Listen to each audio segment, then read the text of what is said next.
All right, today we are very excited to be here with Daniele Hargenrader. She's the founder of Diabetes Dominator Coaching and is a best-selling author, a nutritionist, a certified health coach and personal trainer, and an international keynote speaker.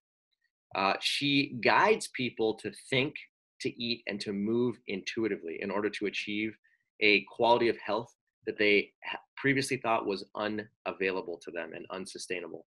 And she does it by teaching people her repeatedly proven 6 pillars of total health system, of cultivating the practices and powers of self-love, choice, and community after her own transformation from being obese and clinically depressed with an eating disorder to a much more joyful, empowered, and positive state of mind living with diabetes. She's also an excellent athlete. So thank you so much for being here with us today, Danielle. We really appreciate it. I am so happy to be here. Thank you for having me. I'm excited. Fantastic. So let's start at the top here. Do you have a system or framework that you like to follow to make things more streamlined and sustainable when it comes to implementing lifestyle change? Yes. So actually that was in my bio. I kind of put it in there because it really was for me through my own transformation from, like you read, clinically depressed, obese, eating disorder, all of these things that lasted many years, and living with type 1 diabetes. One of the things I really needed to change was a system. I'm a very science-based person. I'm a very kind of nerdy person. I like to try things and have them be repeatable and have them be something that you can go back to and kind of reference again and again. So for health, I put this into a system. I mean, for me, my own transformation was originally for me. And then once I became happier and healthier and more joyful and feeling like diabetes was not a burden in my life, I wanted to figure out how I could teach that to other people. And this, back in 2010, 2009, started putting these into a system. I said, what are the top things that we could compartmentalize, so that change is like a gigantic thing. And with health, there are so many aspects. So I said, let's put these into 6 little categories, not really little, but 6 categories where at least if we want to change, we can always examine the categories and say, okay, this is the category that I feel right now I need to focus on most. Because personally, I think when you're trying to implement change, the best way to do it is to focus on one thing at a time. So my 6 pillars are mindset, nutrition, fitness, body systems, which include, and I'm kind of like a TMI person, includes sleep and bowel movements, because people don't realize that if either one of those 2 body systems, as I like to call them, are out of whack, how incredibly impactful it can be on your entire health. And then number 5 is support. And number 6 is mindfulness. And I just have created so many kind of like subheadings and things that you can do in each category for action. And that way it helps me keep things kind of in a sort of neat little package, as neat as health can be. So what's the difference between mindset and mindfulness? So I think that's a really important distinction that a lot of people don't usually sit down and take into consideration. We hear these terms thrown around in the wellness, field: mindset, mindfulness, super important, both of them, but it's really also important to understand what they mean. So for me, mindset is generally overall encompassing all of your beliefs, the things that you believe, the emotions that you feel every day, the thoughts that you have every day, the language that you use with yourself and with other people, the language that you use to describe situations and circumstances and all. This is the mindset that you're in. Whereas mindfulness is actually like the practice of being aware of your mindset and knowing that once you become more aware of the mindset habits that you're in, the beliefs that you have, the thoughts that you have, the language that you use every day, that you can actually choose to be present and change those things to serve you better. And so that's the difference. It's like mindset is the things. Mindfulness is being aware of the things that you can actually change. And when you become aware of them, you can actually focus in on making them serve you. Whereas people that generally come to me for health change have a lot of beliefs and thoughts and patterns that don't serve their health, mind, body, or spirit. So, yeah. Okay. So how do you teach your clients to deal with the anxiety of change and the sort of mental roadblocks that come along for the ride when, they're deciding to change their habits altogether? Because they can become kind of overwhelming. Hugely overwhelming. And I would say the biggest thing that I try to explain to people, and this is where mindfulness, things we're going to tie back into are going to be the same. So mindfulness, but these are practices. That's the other thing that I really like to be clear on. Self-love is a practice. Self-care is a practice. Forgiveness is a practice. Mindfulness is a practice. So that's how I teach people to deal with the anxiety of change, because obviously if you're choosing to change something, that means that thing, you're not happy about that right now. And if you're actually in the system or in the step of that process that you're actually taking action towards it versus just thinking about it, it can become really overwhelming to try to decide what the first steps are. So maybe you go find a mentor, you go find a coach, whatever it is, and then you practice. So whatever that practice is of mindfulness for you, I think there are so many different practices. I actually just put out a diabetes empowerment handbook, which is a free download on my website. It's a blog, and you can go grab that. It lists 8 different practices. So things like journaling, things like meditation, things like yoga, things like hiking in nature, things like just exercising. People don't often think of exercise as a mindset or a mindfulness kind of tool or practice, but it absolutely is. And so for even people who are not thinking that they need to lose body fat, or even, exercise is not on their radar because they're not thinking about like toning up or however people generally think about it, is that if you think about exercise, even taking a walk as a mindset tool, as a way to get in touch with yourself and be mindful of your presence and your awareness, that's another one. So the point is practices. Pick a practice that resonates with you, and it doesn't just have to be one. And the second thing is get rid of all the rules and judgments that you have around how that practice needs to be in order to be effective.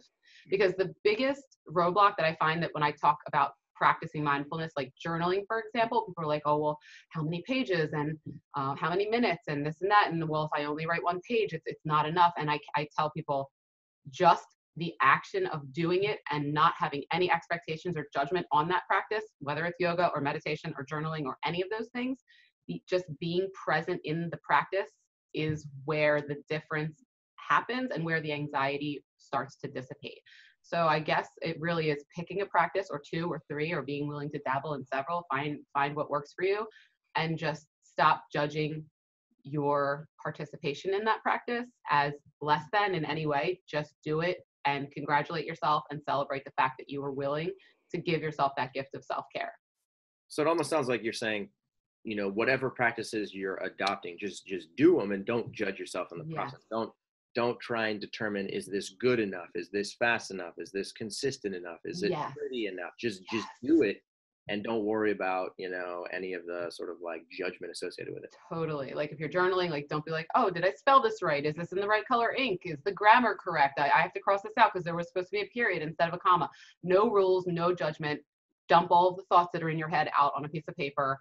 And in that practice of just doing that, even if you're like literally just making a laundry list of things that you have to do, it doesn't matter because all that stuff was in your head and now it's not. And that opens up space. And then just doing that and not judging it opens up whole other spaces that you may not even have realized were there, so that you can grow. So, yeah. I love how what you're saying is really practical and just like down to earth, can be applied. So it's great. Now, something that people talk about a lot is self-sabotage. So can you sort of elaborate, like what is that and how can somebody overcome that? Yeah. So self-sabotage, I think, is like a natural human reaction to change. I think like the human body and our mind, first of all, I don't think they're separate entities. I think it is all one. Our mind and body are not necessarily separate, but we're kind of like a temperature controlled thermostat where we have the setting that we're at. And that when we decide to change, it's like, we're like, hey, body and mind, we're going to turn up the heat. And our body and mind are conditioned to be at this 72, let's just say, and then we're like, no, we want it to be 74. And so your actual body and mind are going to fight you. That's what self-sabotage actually is. Your body and mind trying to get back down to its comfortable level. And so you need to know that that's going to happen first. Your awareness of that alone is going to minimize it. But the second thing is that you need to really set goals with timelines, meaning like if say the goal is weight loss, and I just keep using that because a lot of people come to me with that goal, and I think that probably you guys too, that's in the laundry list of goals that some people do have for their health, is that say you'd like to lose 50 pounds in a year. Okay, let's just, a big goal. And it's like, say that year ends and you have lost 40 pounds.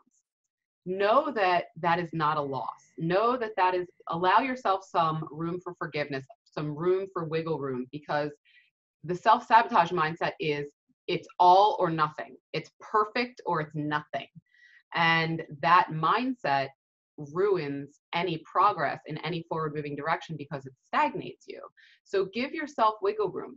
Eliminate the word perfect from your vocabulary because it's not like a real definable term unless you personally sit down and write out a list of things that means perfect to you. Then, okay, use that word.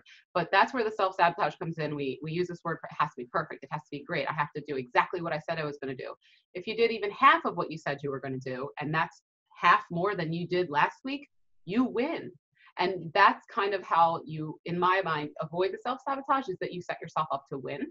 So define your success every day. Like for me, like it's very, a lot of people would think that this is an exercise that's like maybe corny or whatever it is, but it's like list what matters to you, your goals, and list things each day that if you just complete these things each day, you're successful. So for me, health, like every time I drink water, I feel healthy. Every time I eat anything that's a vegetable or fruit or anything like that, I congratulate myself. And even, 8 years ago when I really first started this practice, it was forced at first, but now like it's almost automatic. Like, oh, this water is so good. I'm doing this. It's so good for me. Like I just think it and it's just part of who I am.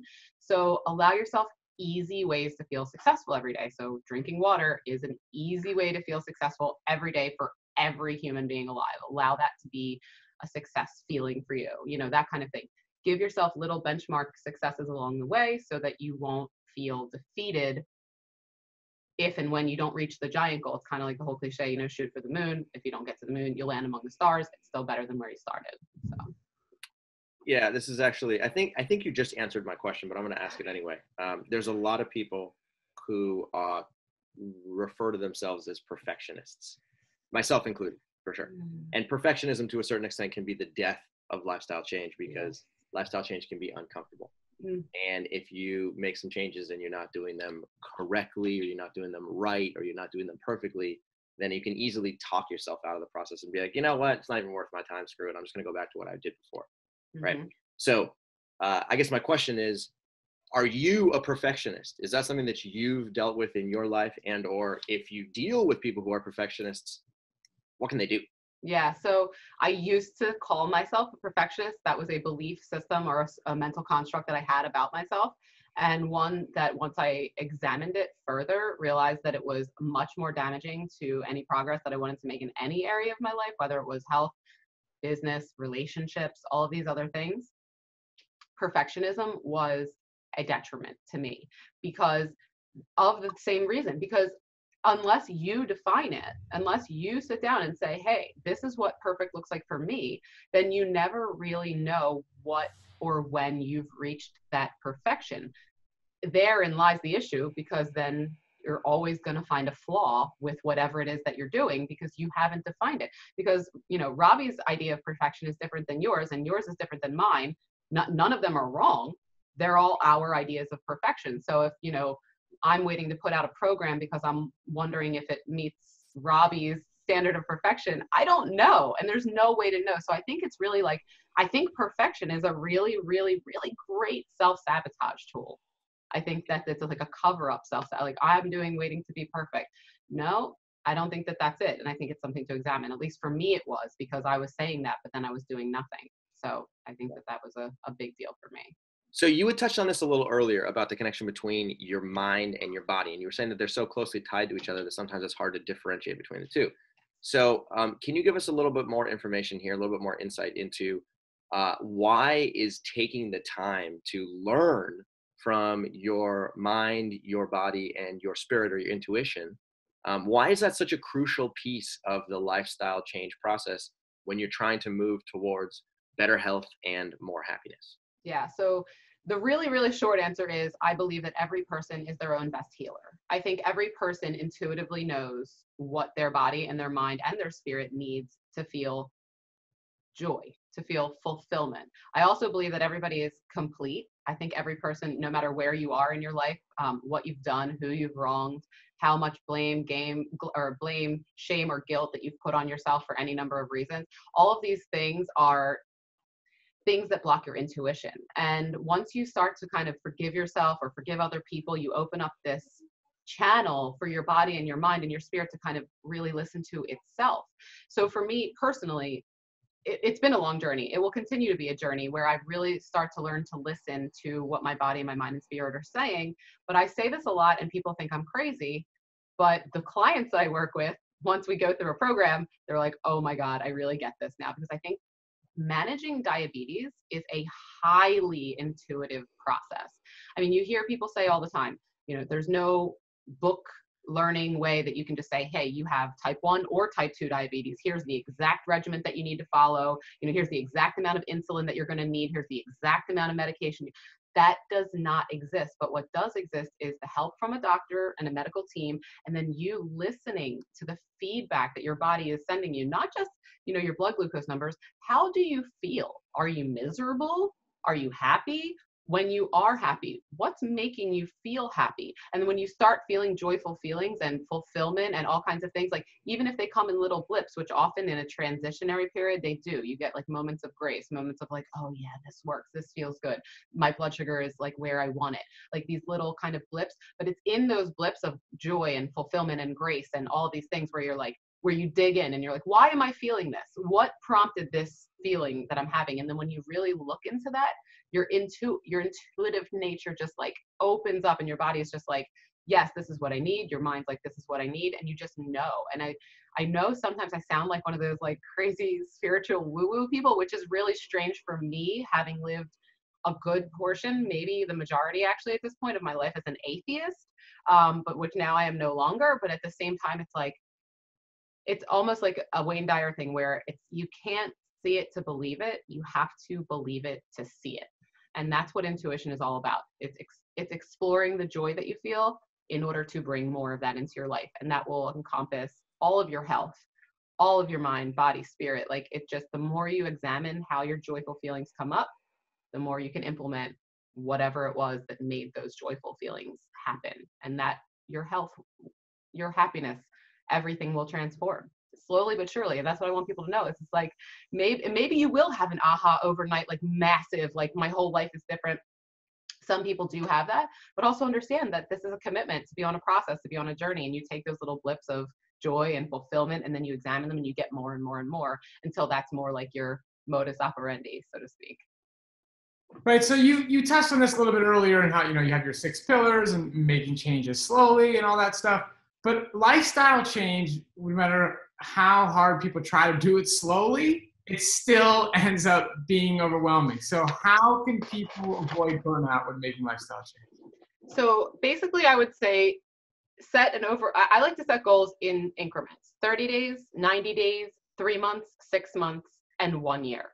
And I think that it's really helpful to work backwards. So set up that 1 year goal. Like if you could just close your eyes and envision whatever it is, and only one at a time. Not like I want $1 million in a year and I want a perfect body in a year and whatever that means. And I want, you know, to eat great lifestyle of food and nutrition in the year. No, pick one. I mean, you can do more than one, but for each one, you have to do a separate process. So pick a giant overarching goal and then work backwards. In 6 months, what can I accomplish towards that goal? In 3 months, what can I accomplish towards that goal? In 30 days, what can I accomplish towards that goal? And so you're giving yourself a lot of leeway for growth. And what you'll also, I think, realize is that you'll learn better ways to reach the goal possibly faster, or you'll learn that that's a goal that is highly unlikely for anyone to reach in 1 year, and that's okay, but you'll learn that as well. So I think breaking these giant goals into chunks, into little bite-sized pieces, if you will, really allows you a lot more room for forgiveness for yourself for not getting it big bang all at once. And I think that's probably, as far as actionable, that's probably the most actionable and easily implementable way to avoid self-sabotage. Love that. Okay, great. So you've worked with, you know, you're a coach, you've worked with a lot of people. What is the number one challenge that you see people face when it comes to making lifestyle change, and how do you help them overcome that challenge? That's a tough question. I would say really truthfully, the biggest challenge that people have to overcome are their existing belief structures. I think that we all as human beings have a blueprint of the world. We have whatever shape that, you know, our parents, our environment, our school, the media, it doesn't matter. There's a million, you know, external influences that may have shaped each of our individual, and just like each of our individual perfect definitions aren't the same. Each of our individual blueprints of the world aren't the same. We all have these, beliefs. I am this. People are this. The world is this. Life is a blank. Somebody might say gift, somebody might say game, somebody might say challenge. None of them are wrong, but each of them are a belief structure that you believe. And only thing that really makes a belief is that you believe it with full and total certainty. It doesn't have to be scientifically factual. It doesn't have to have any proof that it's real. If you believe it with full and total certainty, that's a belief for you that rules your choices, your emotional states, and all of these other things that determine your day-to-day reality. So I'd say the biggest challenge is that people have these long-standing belief structures that have been damaging them for the majority of their lives. And that when something new is introduced, just like anything, it's resistance. I don't believe that. I don't know. It's being willing to be super fluid with your beliefs. Not your values, not what you think is not, being ethical and being a good person. That's not a belief. It's like, believing fat is bad for you. Eating 80% carbs makes you have high blood sugar. You know what I mean? Like, everybody has these belief systems, and that's what they believe. It's being like Bruce Lee, one of my favorite philosophers of all time. He's like, be like water. Be willing to just change and see what serves you, and then decide if it serves you, great. Change your belief system, because obviously that old belief wasn't doing you any good. Or if it doesn't serve you, be like, all right, I'm going to stick with this other belief. Even though it's not serving me, this new one's not either. I'm still going to explore and see what else is out there. So, okay, I think that's actually a brilliant response. Let me play devil's advocate here for a second. Yeah, sure. So suppose you've identified yourself as maybe being someone who's a little bit rigid or a little bit structured, and like a new idea comes in, a new concept comes in, and you're sort of like, I don't need this. I'm going to resist it, right? If you decided one day, okay, I'm going to be a little bit more open-minded, how do you do that? Do you just sort of like flick a switch in your head and you're like, okay, I guess I'm open-minded, right? What's the way to do that? I think for different people, the process is different. I think for a person like me, and I'm a very experiential person. I enjoy experiencing things that I have not experienced before if I think that they stand to offer some sort of benefit to my life or someone else's life. So I'm just the type of person who's like, oh God, even though I'm not sure about this, I'm just going to do it. But not everybody has that mental construct. So I say, if that's not how you are, it is the dabbling. It's doing one or two small things in that area and then assessing them, doing like my ex-military husband likes to call an AAR. We're going to have an after action review.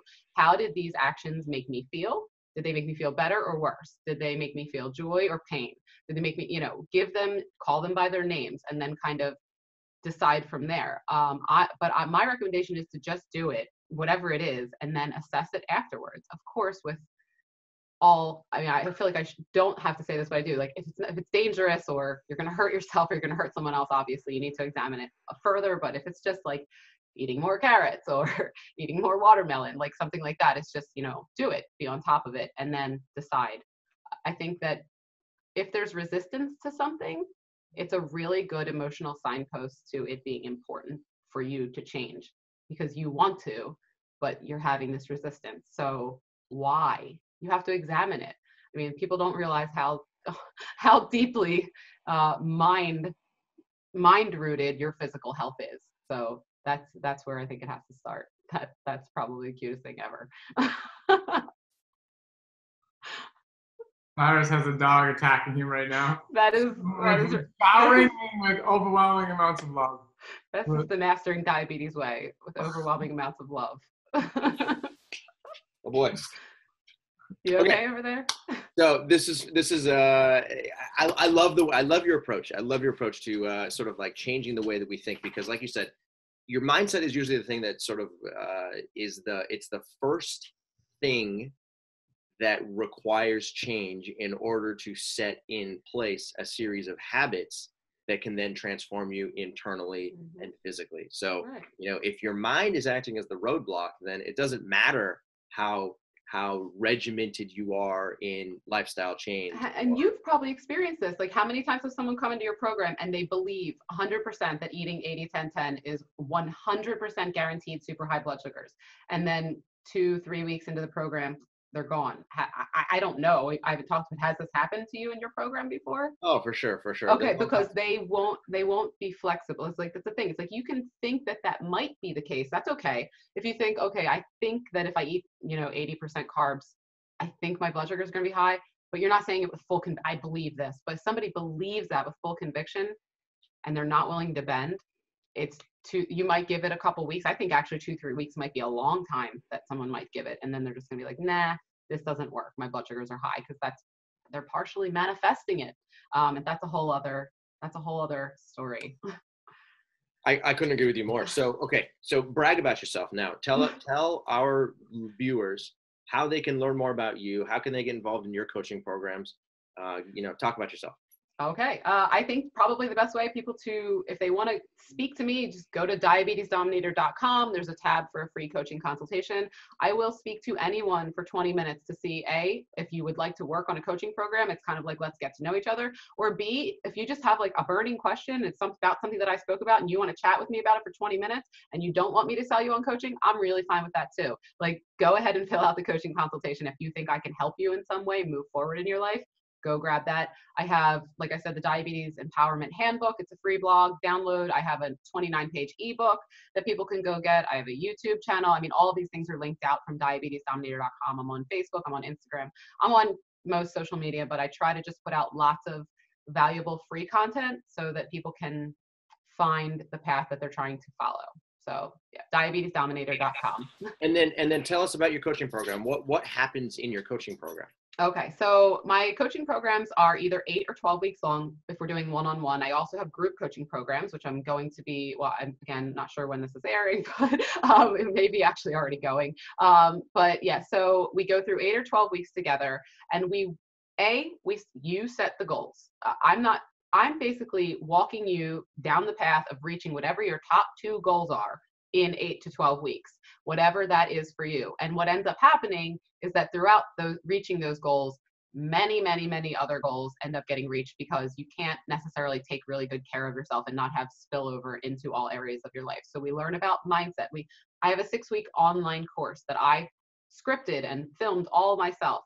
This goes in tandem with my coaching program. So you're watching the videos each week. We're talking to each other on the phone each week, checking in, accountability, nutrition guidance, fitness guidance. It's very, kind of like I said, it's very fluid.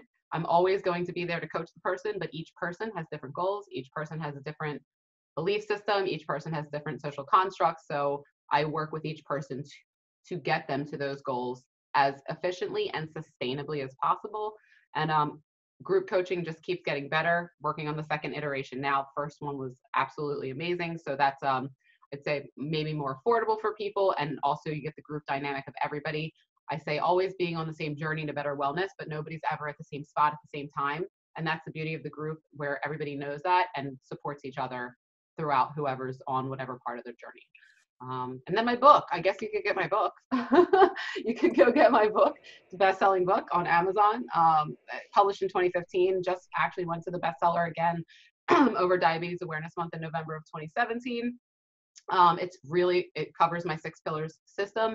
So it's a book. You're going to learn a lot more about me and my background, but it's also a workbook. Surprise, probably from talking to me, you realize I like to have action involved in all the things I believe. So there's actions in each chapter and things to do if you choose, if you want to take yourself a little bit further on the things that I'm teaching.